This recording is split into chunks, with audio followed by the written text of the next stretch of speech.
Picture this: Munich, Germany, November 1923. A postal worker named Heinrich Kohler descends into his basement, strikes a match, and counts gold coins by candlelight, while his neighbors upstairs burn paper money for warmth. The Deutschmark has just crossed 2 trillion to the dollar. Heinrich's family will eat dinner tonight. His neighbors will not. This is the forensic financial history of Germany's hyperinflation collapse and the underground economy that determined who lived and who starved when an entire monetary system disintegrated in 365 days. Heinrich Kohler worked for the Imperial German Postal Service. In 1914, he earned 2,400 marks annually, equivalent to roughly $571 at the pre-war exchange rate of 2 marks per dollar. He lived with his wife Martha and 2 children in a narrow 3-story house on Schönfeldstrasse, 20 minutes by foot from Munich's central post office. The house had been in Martha's family since 1897. They owned it outright. By 1919, Heinrich had been promoted to senior postal clerk. His salary had increased to 3,200 marks per year, but the exchange rate had already begun to deteriorate. The mark traded at 8.9 per dollar, meaning Heinrich's purchasing power had effectively been cut in half despite his promotion. Martha's brother Klaus, a machinist at the BMW aircraft engine plant, had begun converting his wages into physical goods immediately after each payday. Klaus bought tools, fabric, preserved food, anything that held value better than paper currency. Heinrich thought Klaus was overreacting. The German government would stabilize the currency. It always had. Heinrich kept his savings in a municipal savings account at the Münchener Bank, earning 5% annual interest. By December 1919, he had accumulated 4,800 marks in savings. But Klaus had convinced Martha to do something different. Without telling Heinrich, Martha had been taking 50 marks from each month's household budget and walking to Friedrich Weiss's coin shop on Maximilianstrasse. Weiss sold pre-war gold coins, 20-mark pieces minted before 1914 when Germany was still on the gold standard. Each coin contained 965 grams of pure gold. In December 1919, Martha could buy 1 gold coin for 89 paper marks. She stored these coins in a wooden tobacco box in the basement, behind a loose stone in the foundation wall. Martha had learned this from her mother, Anna, who remembered the financial chaos of the 1870s when Prussia forced monetary unification on the German states. Anna had watched small savers lose everything when the old currencies were exchanged at unfavorable rates. The lesson Anna passed to Martha was simple. Governments change the rules, but gold remains gold.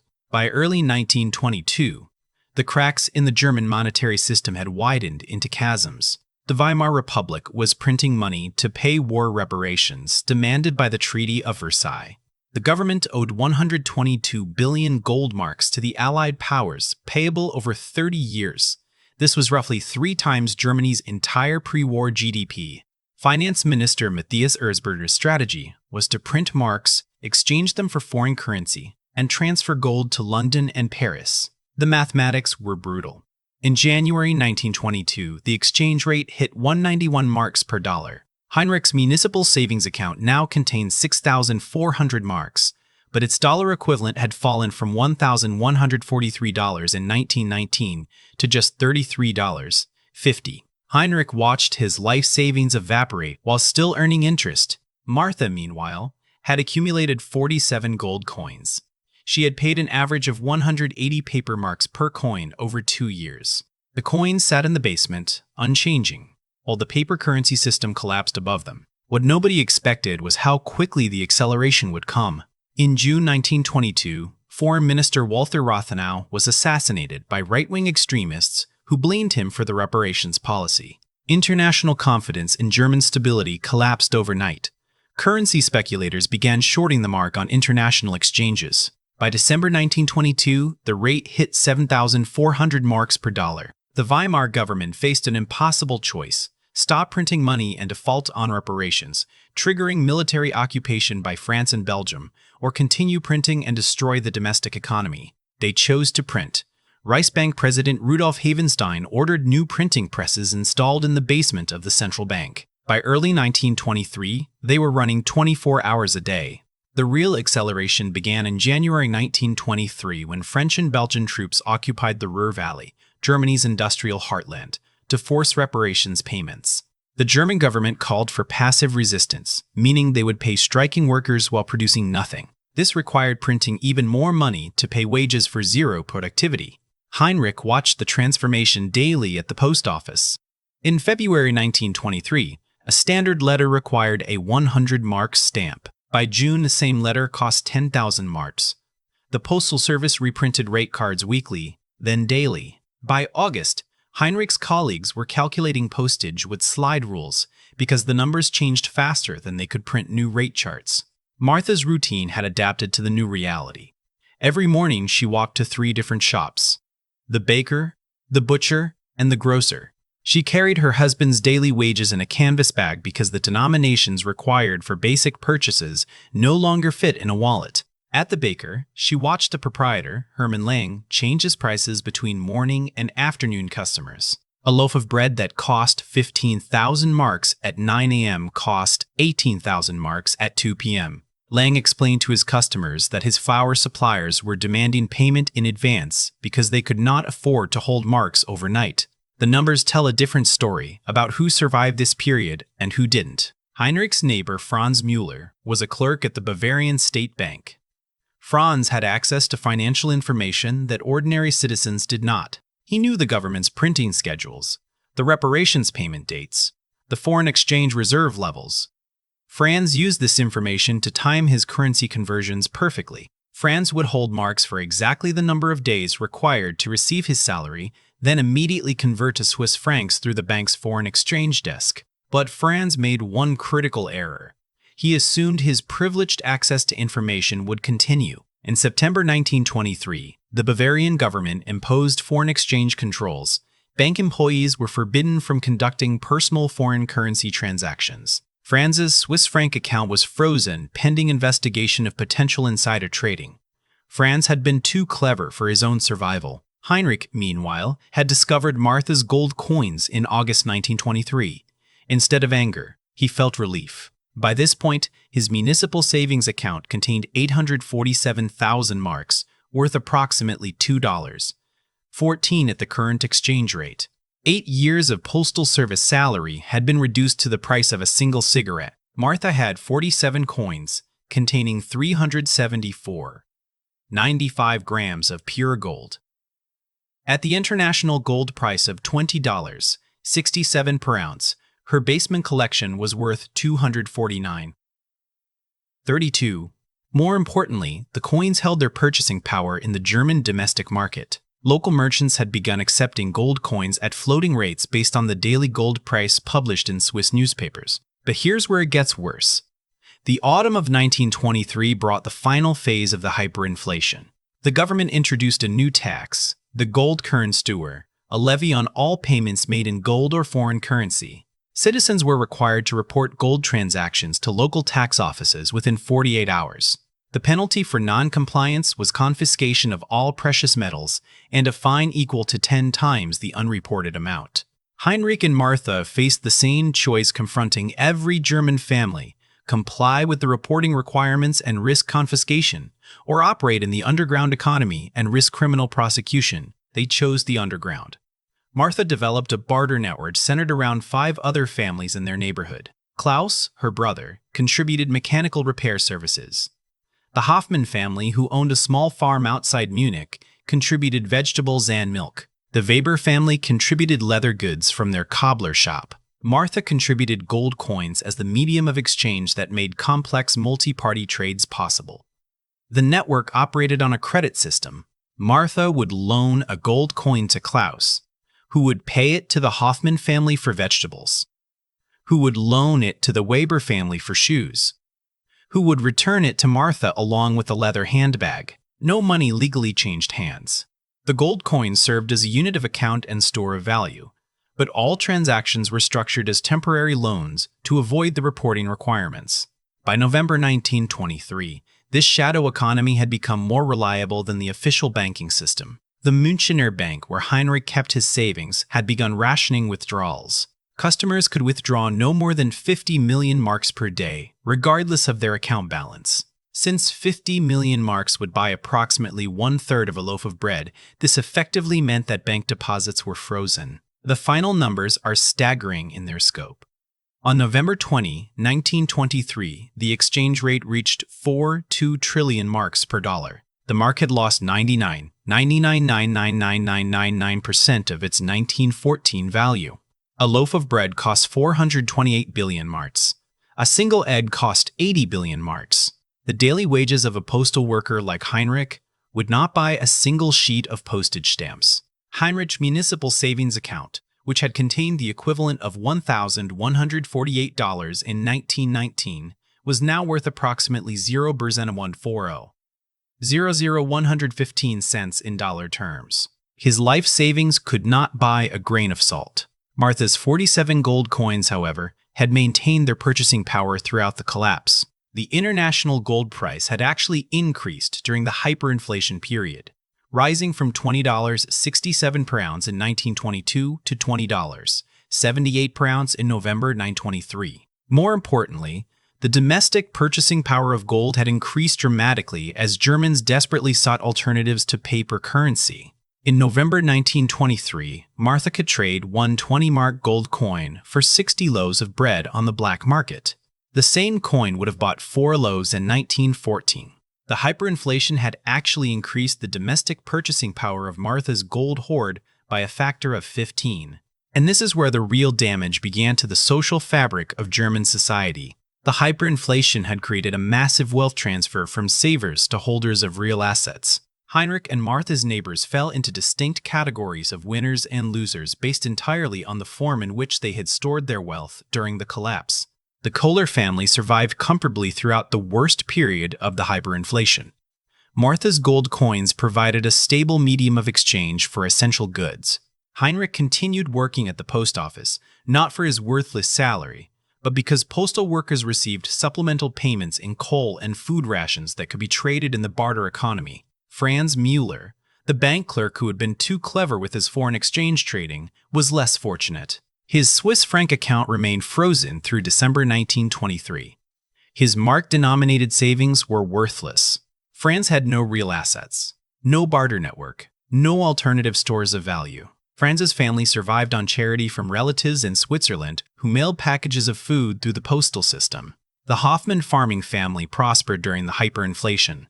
Food had become the most valuable commodity in Germany. The Hoffmanns could trade vegetables for gold. Gold for manufactured goods for more land. By December 1923, the Hoffmann family had tripled the size of their farm by accepting worthless marks as payment from desperate sellers. The Weber family's cobbler shop had mixed results. Leather goods held their value well during the hyperinflation, but the Webers had made the mistake of extending credit to customers who promised to pay later. By November 1923, the Weber family was owed 847 trillion marks by various customers. This enormous sum would not buy a single leather shoelace. What nobody expected was how quickly the hyperinflation would end once the government made the political decision to stop printing money. On November 15, 1923, the Weimar Republic introduced the Rentenmark, backed not by gold but by a mortgage on all German land and industrial assets. The new currency was issued at a rate of 1 Rentenmark for 1 trillion old marks. More importantly, the government credibly committed to limiting the money supply. Hjalmar Schacht was appointed as currency commissioner, with dictatorial powers over monetary policy. Schacht announced that the total Rentenmark supply would be limited to 3 2-billion notes, and no new currency would be printed to finance government operations. The hyperinflation ended immediately.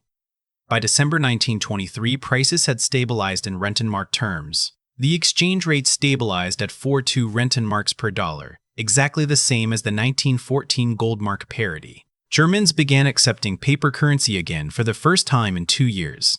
Heinrich and Martha faced a new decision when to exchange their gold coins back into paper currency. The Rentenmark appeared stable, but Martha remembered her mother's lessons about trusting government promises. Martha decided to exchange half of her gold immediately and hold the remainder for 6 months to test the new currency's stability. In February 1924, Martha exchanged 23 gold coins for 2,300 Rentenmarks. She used this money to pay overdue property taxes on their house and to purchase a small inventory of household goods that had been impossible to obtain during the hyperinflation. Heinrich used his portion to buy new work clothes and to repair their house, which had deteriorated during 2 years of economic chaos. Martha held the remaining 24 gold coins until August 1924. By this point, the Rentenmark had proven stable for 9 months.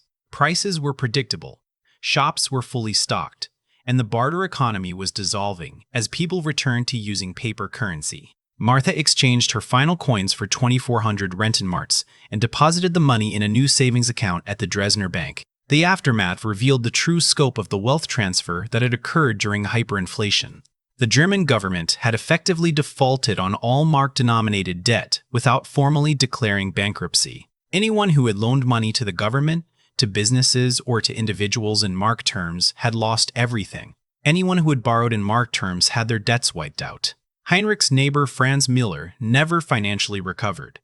Franz had been a middle-class professional in 1922, with savings, education, and social status. By 1924, Franz was working as a manual laborer in a textile factory. Franz's children left school to work in shops. Franz's wife took in laundry to earn extra income. The hyperinflation had permanently destroyed Franz's family's economic position. The Kohler family, by contrast, emerged from the hyperinflation in better financial condition than when it began. Martha's gold coins had not only preserved their wealth, but had actually increased their relative position in German society. In 1922, Heinrich had been an ordinary postal worker with modest savings. In 1924, Heinrich and Martha had enough capital to purchase rental property in Munich. They bought a small apartment building whose previous owner had been wiped out by the hyperinflation. The social consequences extended far beyond individual families. The hyperinflation had destroyed the German middle class's faith in government institutions, democratic processes, and paper currency systems. Millions of Germans had learned that their government would sacrifice citizens' savings to preserve political stability. This lesson would influence German politics for the next 2 decades. The hyperinflation also created a generation of Germans who understood the difference between nominal wealth and real wealth. Martha's gold coins had represented real wealth because they held purchasing power regardless of government policy. Heinrich's bank deposits had represented nominal wealth, numbers on paper that could be destroyed by political decisions. This distinction between real and nominal wealth became embedded in German culture. Even after the Rentenmark stabilized and the economy recovered, Germans remained skeptical of purely paper assets. Savings rates in physical goods remained elevated throughout the 1920s. Gold ownership remained popular despite government attempts to discourage hoarding.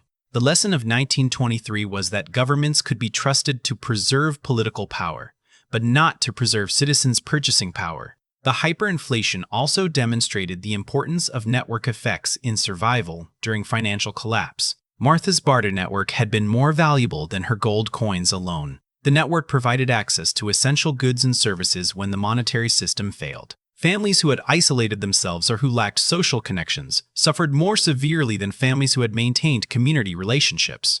Heinrich's continued employment at the post office had been crucial not for his salary, which was worthless, but for his access to information and resources that could be traded in the shadow economy. Heinrich knew which areas of the city had food shortages, which merchants were accepting gold, which families had goods to trade. This information had exchange value when normal price signals broke down. The speed of the collapse had also been critical to survival outcomes. Families who recognized the severity of the situation early, like Martha with her gold purchases, had time to adjust their strategies before the worst phase began. Families who believed government promises about stabilization, like Franz with his currency speculation, were caught unprepared when the acceleration phase arrived. Modern parallels emerge when examining recent currency crises in Venezuela, Zimbabwe, and Turkey. In each case, citizens who converted to hard assets early preserved their wealth, while those who trusted government assurances about monetary stability lost everything. In Caracas in 2018, families with access to US dollars ate regular meals while their neighbors with Venezuelan bolivars went hungry, exactly as Heinrich's family ate while Franz's family struggled. The German hyperinflation